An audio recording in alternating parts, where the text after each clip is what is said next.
भारत में corona virus के मामलों में अब तक का सबसे बड़ा उछाल देखने को मिला है। बुधवार को देश भर में कुल 2,45,525 नए कोरोना संक्रमित मिले, जो एक दिन पहले मंगलवार से 50,000 ज्यादा है। 26 मई के बाद कोरोना का यह आंकड़ा पहली बार 2 लाख के पार पहुंचा है।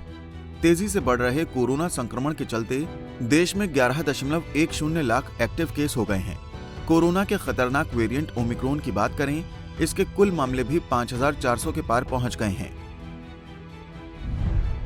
केंद्रीय स्वास्थ्य मंत्रालय के आंकड़ों के अनुसार पिछले 24 घंटे में देश में कोरोना के 2,47,417 नए केस सामने आए हैं, जो कल की तुलना में 27.1% अधिक हैं।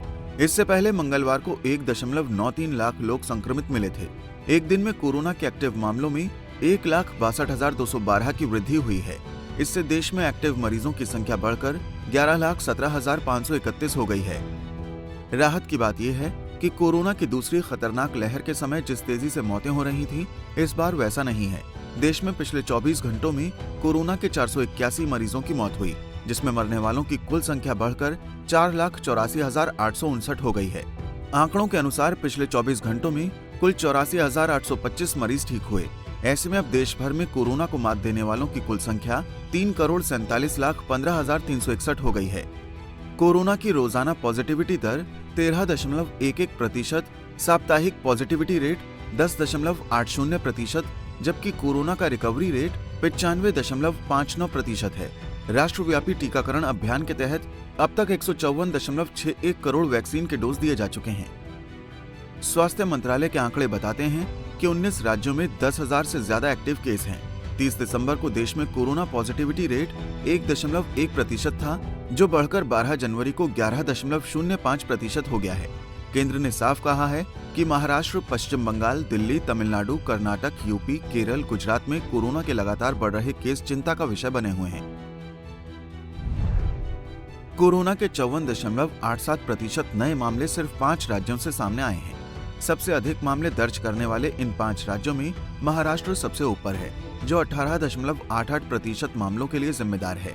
यहाँ पिछले 24 घंटों में कोरोना के 46,723 नए मामले सामने आए।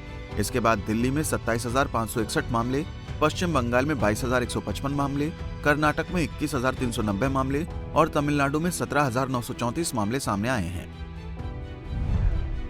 केंद्रीय स्वास्थ्य मंत्रालय के मुताबिक भारत में ओमिक्रॉन संक्रमितों की संख्या 5,000 के पार हो गई है। देश में अब तक कोरोना के नए वेरिएंट ओमिक्रॉन के 5,488 मामले दर्ज किए गए हैं। महाराष्ट्र में 1,281 और राजस्थान 645 संक्रमितों के साथ इस लिस्ट में सबसे ऊपर है। इसके बाद राजधानी दिल्ली है, जहां अब तक ओमिक्रॉन के 546 मामले सामने आ चुके हैं। इसके अलावा कर्नाटक में 479, केरल में 350, पश्चिम बंगाल में 294, उत्तर प्रदेश में 275, गुजरात में 236, तमिलनाडु में 185 और हरियाणा में कुल 162 मामले सामने आए हैं। राहत की बात यह है कि अब तक मिले ओमिक्रॉन के कुल मरीजों में से 1,805 ठीक हो चुके हैं। हमसे जुड़े रहने के लिए हमारे YouTube चैनल को सब्सक्राइब करें और नई वीडियो की नोटिफिकेशन के लिए बेल आइकॉन को दबाएं। अगर आप ये वीडियो Facebook पर देख रहे हैं तो लाइक जरूर करें और ज्यादा से ज्यादा शेयर करें। धन्यवाद।